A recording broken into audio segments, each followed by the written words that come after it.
Well, here we have an EP3 in for tuning today. This one is Hillclimb and Sprints. So it's time to stick her on the dyno, do a stock power run, see what she makes, and then get the ECU in it and start tuning it. Here's our Richard, getting to work.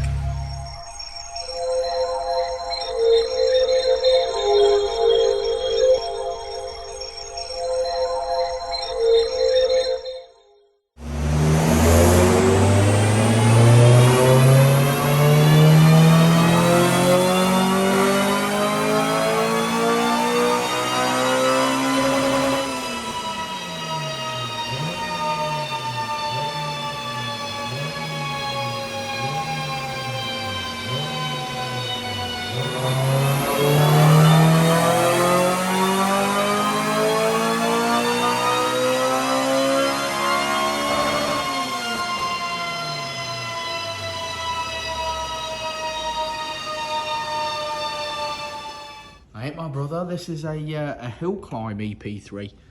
Does a bit of Hillclimb, some sprints, pretty stripped out. No, it's actually got back seats. Asking if he wants launch control light then. He does want launch control. Well, he said he didn't know what launch control was and he would probably never use it. But oh, okay. Best turn it off then. You reckon? Well, yeah, because if he wants it, then it's there, and if he's got to do a static noise test, it'll also be on there, which he may have to rev it further than the static noise test, and therefore it'll interfere. Ah, I'll ask him that in a minute.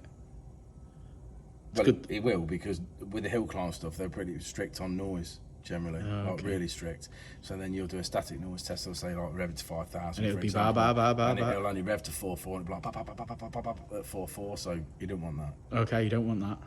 You heard it first. I've just turned it off now. Yeah, look at that. That's a nice little panel, ain't it? I like that. So this one's going pretty well, anyway, it seems. It seems to be making some nice noises. Obviously, this won't get pops and bangs and flames and stuff because, like you just said, static noise tests and they're pretty shit hot on that. Yeah. So that's hill climbs and stuff for certain.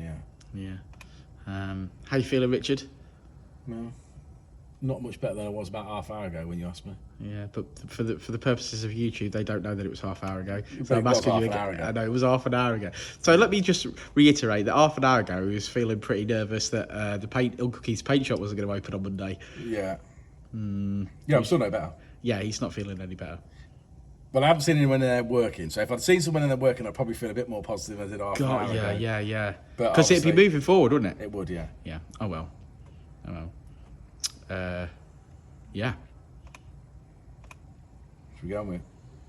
God. All right.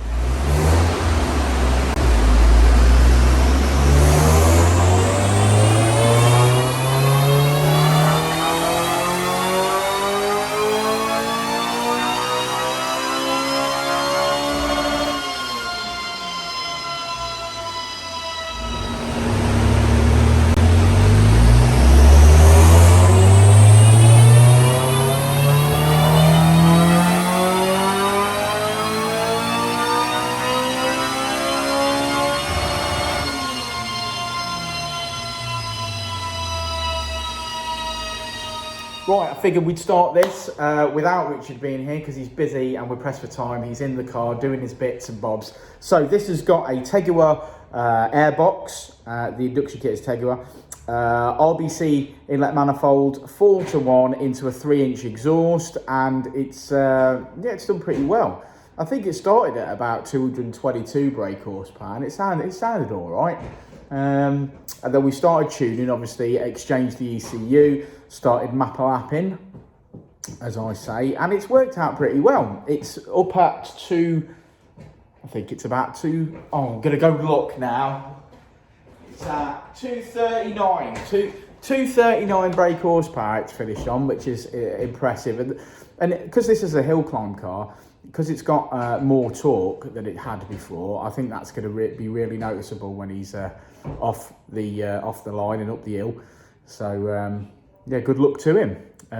He enjoys it, and there's obviously, like Richard said earlier, there is some concern with noises and things like that. So you've got a decibel limit, and it was probably going to be a static test. So no pops and bangs, which is obviously my favourite part of most of these videos, but no pops and bangs. But yeah, so there we go. So happy with that. Richard, are you happy with it? Yeah. You see, he seems to be happy and he says there's nothing to add. So let's go and look at the graph and see as I'm in control of this video. So as I always say, red line is as she came in, blue line is as she leaves, power right across the rev range here. Extended the rev range out a little bit, lowered Vtec, which is making noises in the background, as you can hear. But we finished today on 238 brake horsepower, which I'm calling 239, 193 at the wheels. There she is. Richard's gone. See you by the next one, won't we, Rich? We will indeed. I like the colour of those wheels. And because we made some outtakes of this video, because yeah, I hit my funny bone. So, what was the word you used, Richard, when you hit your toe? I can't remember what I said. I can't remember what you said. It was like it wasn't clunge, was it? It was something. It was something along the lines of smashed toe. Anyway, funny code word or word of the day is funny bone, because I've smashed mine in. I'll say it again. Life moves pretty fast.